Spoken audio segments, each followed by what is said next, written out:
Welcome to the next topic, which is on non-conventional machining processes. Friends, we saw constant volume process, we saw subtractive process. In subtractive process, we saw drilling, turning, milling, grinding, etc. So, in all these processes, there was a direct contact of the tool with the workpiece, that is one.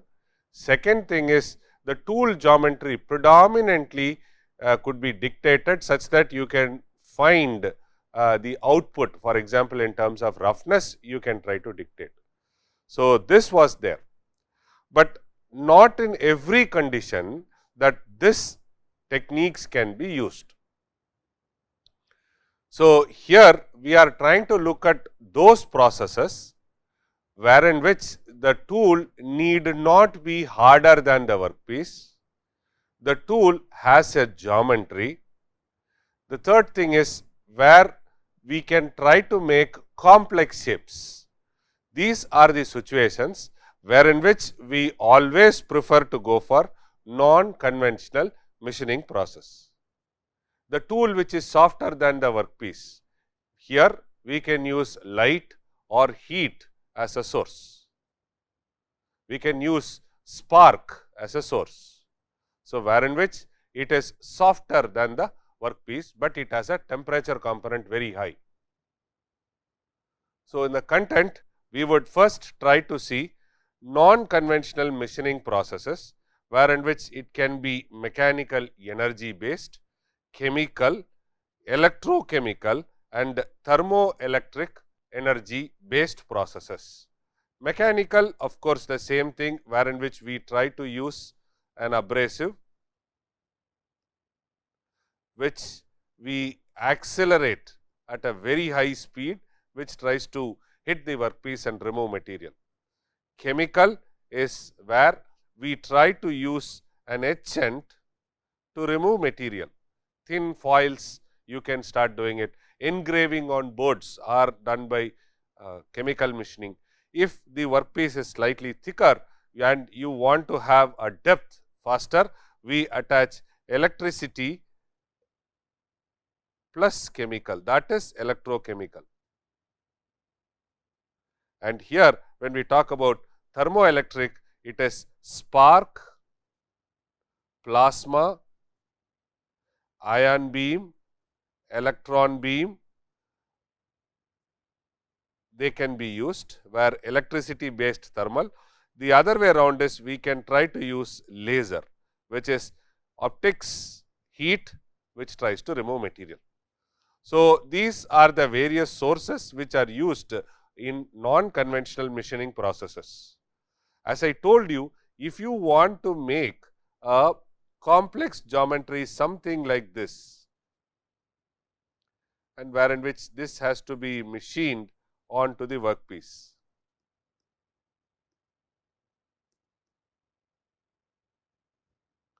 So, this geometry you can see here, it is not axis symmetry. So, it is offsetted by a certain distance and the geometry is also not the same. So, here making a tool and machining is very difficult. We use non-conventional machining process. If you want to make a square hole, it is very difficult to make it in a conventional machining process. An oblong hole, it is very difficult to make through conventional machining process, wherein which we go more towards non-conventional machining processes. And the other way around is, if the workpiece is brittle,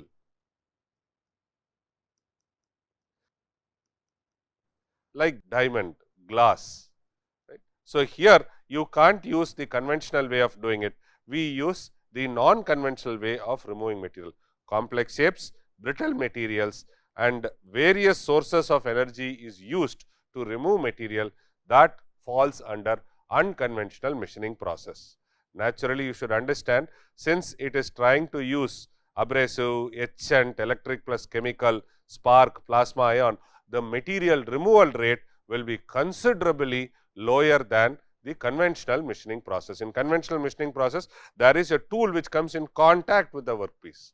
So, the amount of chip which is getting removed is larger in conventional machining processes. Non-traditional machining, also known as advanced or unconventional machining, refers to a group of material removal processes that do not rely on direct mechanical cutting using tool such as drill or milling. Instead, in NTM, we use electric, chemical, thermal and a combination to remove material. So, where is the need? When the workpiece is very hard or brittle, we always use non-conventional machining processes, and if the workpiece is very fragile in terms of thickness, for example 0.1 millimeter, 0.2 millimeter, 0.3 millimeter, all those sheets if you want to machine, doing by conventional machining process is next to impossible. Complex geometries and micro scale features, very small amount of material has to be removed. As I told you, the material removal rate is very less in non-conventional machining process. Now, can we use it as an advantage? So, you know the material removal is very small. So, can I use this as an advantage and make very small features? Why are these very small features required? These features are when they do it on a surface, they call it as texture. They can be structured or they can be non-structured. That means to say the geometry what you try to generate, it can be random in nature, it can be exactly placed in locations. When we try to go in a lift, on the lift panel, you will see that lot of textures are done. So, that is all texturing, right. So, micro scale features are done. So, there we use non-conventional machining process, and wherever you have very high precision and minimal surface damage, we will always go for non-traditional machining process, and the tool here does not suffer any tool wear because they are not in contact. So, since they are not in contact, so there is no tool wear. So, to a large extent you can try to dictate and get the output what you want. So, it can give you good accuracy, good surface finish, complex features can be made. It has a longer tool life. The disadvantages, the cost is very high, sometimes it needs a skill operator, the setup sometimes can put a little constraint on you. So, when we look at the definition between the conventional and non-conventional, it is almost like a recap. Definition is use physical cutting tool to remove material. Here thermal, chemical, electrical energy is used to remove material. Material removal mechanism, the mechanical cutting is through shear action. So, that is why we were always talking about shear plane, shear deformation. Here it is non-contact. So, it is when we are trying to use electric and heat. So, it will be melt vaporization, then chemical dissolution can be one, and when we do laser it is ablation. When we try to use abrasives, then almost it follows the same shear deformation. Tool contact, direct tool contact is not there. So, it is there in conventional, here it is not there. So, material suitability, it is always suited for material which is softer than the tool material. We always go for convention. Here hard, brittle and complex materials can be thought of. Accuracies in surface finish, moderate accuracy and surface finish can be achieved by conventional. In unconventional, you can dictate and get very high surface finish. Tool wear is very high here, and here it is considerably low. Complex shapes, it is very difficult. You have to modify the tool to do a replica. For example, we saw form tools. So, based upon the geometry, you try to give the profile. So, it is very difficult to make such things, but in unconventional it is easy to make. Production speed, they are slow to, generally slower for intricate shapes. Faster and complex shapes can be on hard materials, it can be made through unconventional way. Energy consumption, it is low here, here it is very high here. So, this is one disadvantage which is there in unconventional. The other big disadvantage is, since it is all dictated by melt, vaporization, abrasive, heating at a very high velocity, the final dictating of dimensional accuracies are slightly lower when talk about conventional machining. Higher cost due to expensive equipments, low initial costs. Examples for conventional are turning, milling, drilling, grinding. So, here you will see processes like EDM, ECM, laser cutting, ultrasonic, etc., etc. So, the need we have already seen. So, if you have a ceramic or a composite material, if you have a very complex shape, if your demands are not very high, if the demands are not very high and the new processes are to be developed for machining, then unconventional will be tried, complex shapes can be made. So, we have seen this classification. They are classified as mechanical energy based, electrical energy based, chemical and electrochemical based, and thermal energy based. So, these are the 4 classifications of non-conventional machining processes. When we talk about mechanical energy base, so here the material is removed, unwanted material is removed by using abrasive jet machining or water jet machining or ultrasonic machining. We will see that in detail little later, where when we say abrasive jet, abrasives are small hard particles. There can be hard or soft. These hard particles, when it tries to hit a surface, it will try to remove the material. So, here how can it remove material? I can accelerate the speed and allow a jet of abrasives to hit at the workpiece. So, here there is a shear strain hardening phenomena happening, and then the material is getting removed. So, I can replace this abrasive with a jet of water. So, that is what is called as water jet machining. So, I use a jet of a very high velocity which comes and hits at the workpiece, it can remove material. Then I can try to have a combination of abrasive plus water jet machining process. So, this process is a combination of abrasive and water jet. When it tries to hit at the workpiece, it can try to remove material. The next one is ultrasonic. Same abrasives come in contact, but I try to vibrate it at ultrasonic frequency 21 kilohertz. I try to vibrate and with a very small amplitude. So, it is a quick impact load which keeps on coming and hitting the surface, through which also I can try to remove. The electrical energy based, I try to create a spark, I try to create a plasma, and this plasma tries to hit at the workpiece and try removing material. So, electric spark can be done, electron beam can be done, ion beam can be done, right. So, electric spark can also be used. So, when I say electron beam, ion beam, spark, here what happens is these electrons, these ions and the spark which is getting generated, they all travel at very high speeds and hit at the workpiece. So, they try to heat the workpiece and remove material. So, the unwanted material is getting removed by a discharge which is there to remove. Chemical and electrochemical, the chemical energy is used. So, it basically reacts. This reaction can be accelerated by applying potential. So, electrochemical reactions are possible. You try to put a mask on top, remove the material wherever you want. This typically we do for many of the artifacts. We try to take a copper sheet and then on top copper sheet we stick a sticker, and then what we do is we try to wherever the sticker is not there, the direct copper is exposed, we immerse it inside a chemical and then we start removing it. Thermal based is basically we try to use laser for removing material.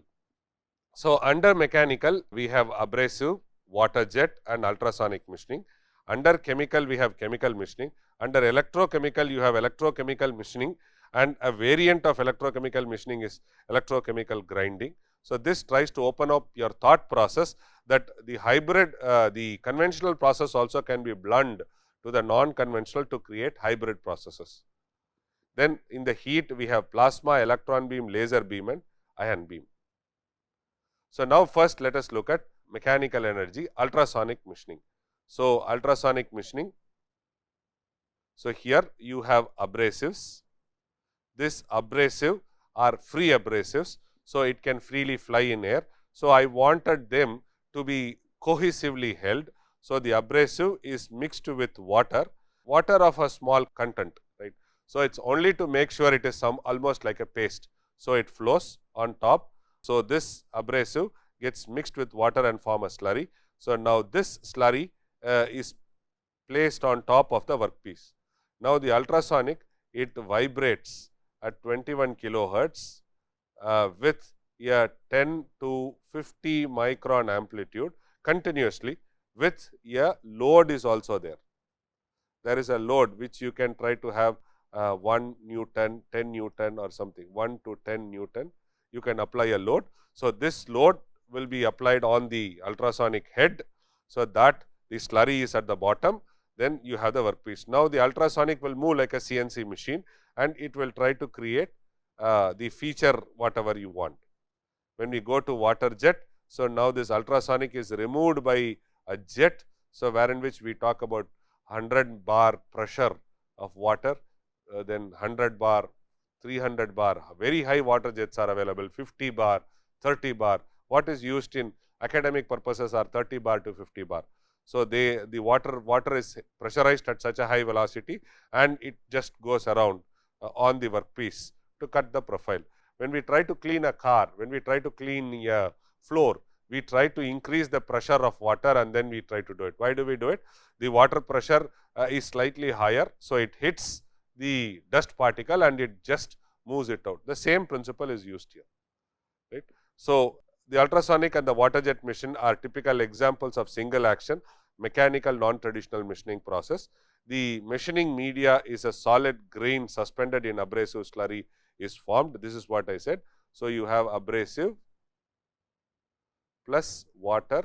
This can be water or ethanol or glycerol, whatever it is. So, you can find, and this put together with other additives, it tries to make the slurry. Now, the viscosity of the slurry is dictated by the volume fraction of the water. It can flow easily, it can flow very tough.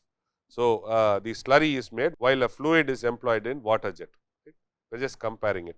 So, the introduction of abrasive to the fluid jet enhances the machining efficiency and it is known as water abrasive jet machining. So, here also we are not only talking about water, you can also use only abrasive, wherein which the abrasive is hit at the workpiece by using air or water. So, it will be air plus abrasive or it will be water plus abrasive. It tries to hit at the workpiece and you start removing material. So, these two processes fall under mechanical machining process.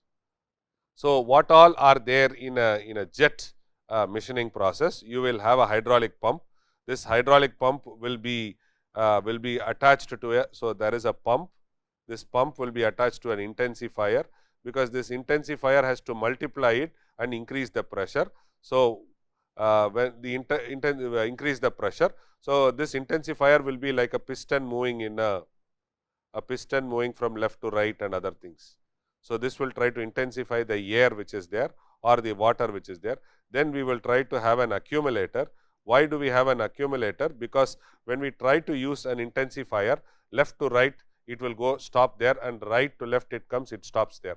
So, it will have a bang bang effect and a stop. So, in order to have a smooth continuous effect, we have an accumulation of either water or abrasive and air or water and abrasive or only abrasive. So, we have an accumulator. This accumulator then pushes the media through a tube. This comes in contact with a nozzle. Now, this nozzle is controlled. This is a machine and this controls and falls on the workpiece. So, the structure goes like this, and after it hits the workpiece, the pressures are very high. So, since the pressure are very high and it gets exposed to the atmosphere, what we do is we have catchers. So, these catchers can reduce the pressure after it is cutting. So, these are all the main parts of a water jet cutting machine. You will have a pump and then you will have an intensifier. This intensifier is a piston. Then you will have an accumulator. Through a tube, it goes to a nozzle. This nozzle is attached to a machine which can move in x, y, z direction, whatever it is, and then it hits the workpiece. Moment it hits the workpiece, the pressures are high. In order to reduce the pressure, it has a catcher. So, if you look into it, it is also known as hydrodynamic machining. Here it is a very high pressure, very high velocities are directed on top of a workpiece. So, brittle material to ductile material, you can have a huge spectrum of material workpieces, wherein which you can create geometry. When we try to have ductile, the pressures are phenomenally high. So, the strain hardening behavior reaching the ultimate tensile strength will be quickly gushed from elastic limits or start of yield point to the fracture point. So, you also try to do with ductile. So, brittle to ductile materials can be thought of. The nozzle diameter is 0.1 to 0.4. Why is that important?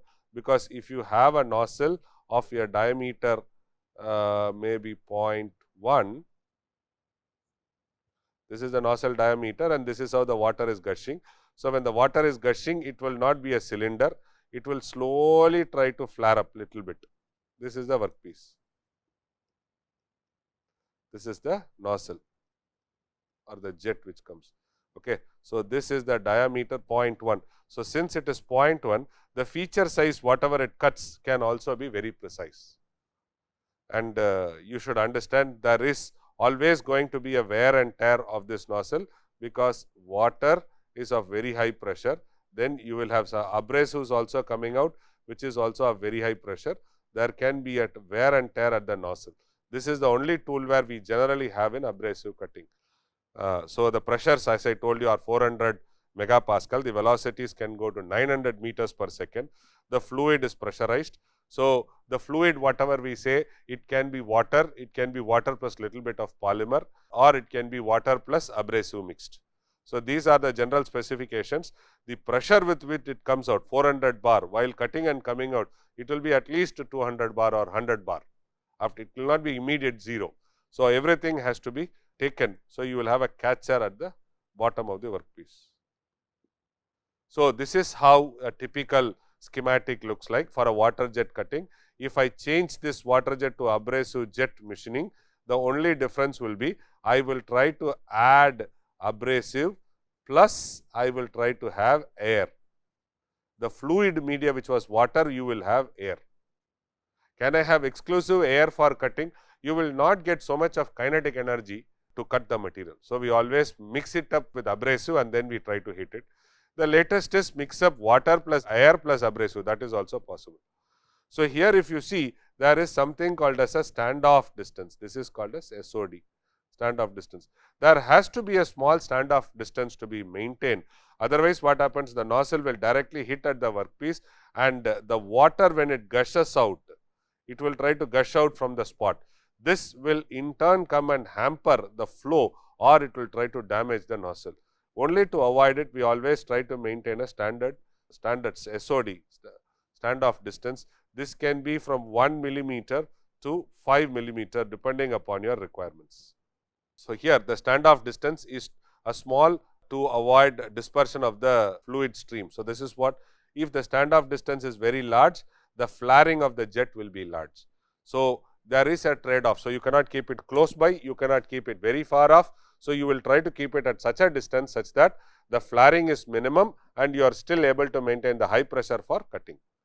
So, the nozzle opening directly affects the precision, right. So, then you can see here in the nozzle what we give, we will give you the, this will be attached to a machine. No? So, feed rates you can give, feed rates where in which it can move, that is one. And then the other thing is the abrasive volume flow rate you can try to dictate. So, movement of the machine and the abrasive flow rate. So, that is possible. So, water pressure, the height for thicker materials we use. So, the velocity with which the water jet cutting nozzle transverse is called as a feed rate, like what you gave in the tool moving against the workpiece feed rate. So, here also you will have a feed rate. Whatever else we have already discussed. So, here you will have a fluid supply, then this fluid supply is attached to a pump, this pump is attached to an accumulator, then this accumulator is in turn attached to a controller, right. So, here you can try to have abrasive which is coming.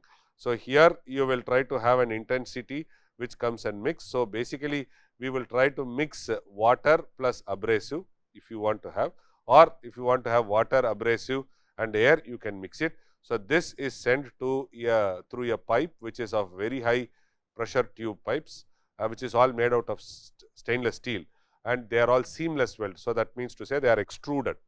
So, then that is attached to a valve. So, through this valve you try to control all the ratios whatever you want, then send to a nozzle, you do machining. So, in abrasive water jet, so here it is water jet. So, I replace this water with abrasive. So, in abrasive water jet, the material removal takes place due to the impingement of fine abrasive particles. It will be like a bullet, very fine, 400 bar, it will be like a bullet. So, the abrasive particles of very small diameter, it will not be one abrasive, it will be a jet of abrasives. So, this jet of abrasives will try to hit. What is the advantage over water jet? The flaring can be controlled, the kinetic energy can be improved, material removal rate will be faster. So, when the abrasive jet process, when the abrasive tries to hit at the workpiece, it has the same phenomena like your grinding. So, when the velocities are very high, this if the particle size is large and the velocity is large, so what happens? The abrasive particle itself, when it hits the workpiece, can shatter. So, when it shatters, it creates new cutting edges. That one possibility.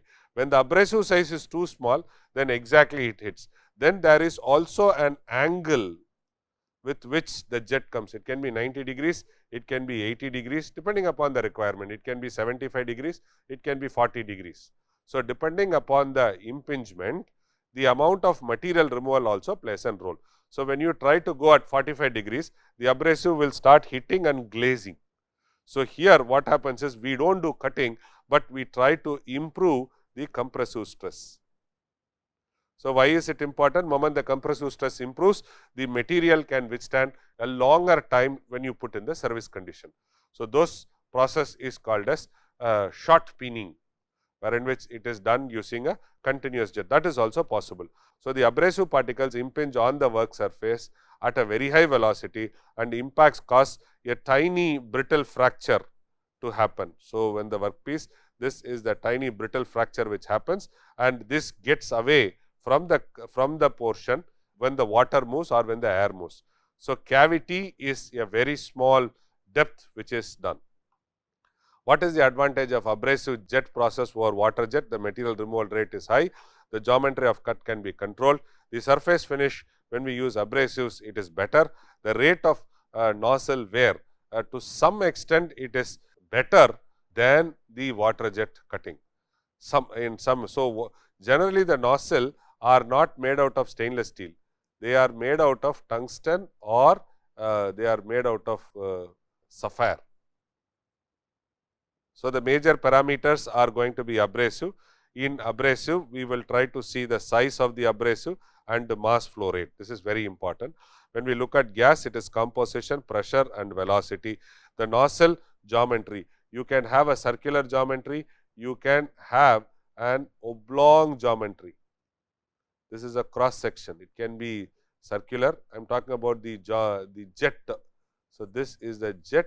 So, the jet outlet geometry is what we are talking about.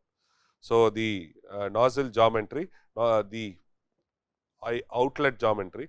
The other thing is nozzle geometry also, it depends on the length to diameter, that is also there. Okay. Material, distance from the where it is done, then inclination of the workpiece. So, these are the parameters which play a very important role when we try to do either water jet cutting or abrasive jet cutting. So, we can use aluminum oxide, silicon carbide depending upon your requirement. The whatever is the jet nozzle which comes out, the jet nozzle abrasives which flow, when it tries to hit at the workpiece and I try to collect it in the catcher, I get back these abrasives, but this abrasive will also have chip. If I can figure out ways and means to remove the chip, I can reuse the abrasives. A reuse of abrasive powder is normally not recommended because the decrease in the cutting capacity and clogging of the nozzle orifice due to contamination. So, somehow if I can remove the chip and I can sieve and use the abrasive. So, the abrasive what happens is the size gets reduced. If the size is not reduced much, you can reuse. If the size is reduced, then it can always lead to clogging. So, this is a caution which you have to take. The mass flow rate of the abrasive depend upon the pressure and the flow rate. There is an optimum mixing ratio. What is a mixing ratio? Abrasive plus water, or it is abrasive plus air. So, we have a mixing ratio. You can't do 100% abrasives or you can't do 100% water. So, we try to have a mixing ratio and then we try to do. When the mass flow rate of the abrasive increases, the material flow increases, but it can't keep going 100%. So, you will have a response something like this. The gas, normally the pressures are 1 Newton per millimeter square. Composition is also very important. Nozzle is the vital element in the entire process. It has to be hard to avoid wear and tear. The cross section area is very important. It can be circular, it can be oblong, or it can be rectangle. Rectangle generation of the nozzle is very important. The generation of the orifice, rectangle is very important and which is very difficult.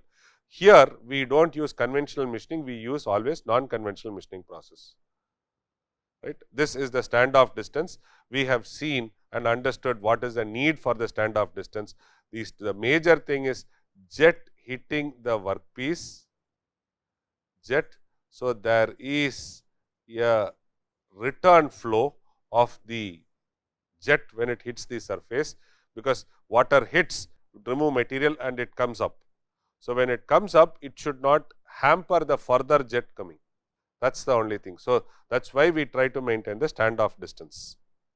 So, if you see a nozzle, it is pretty interesting.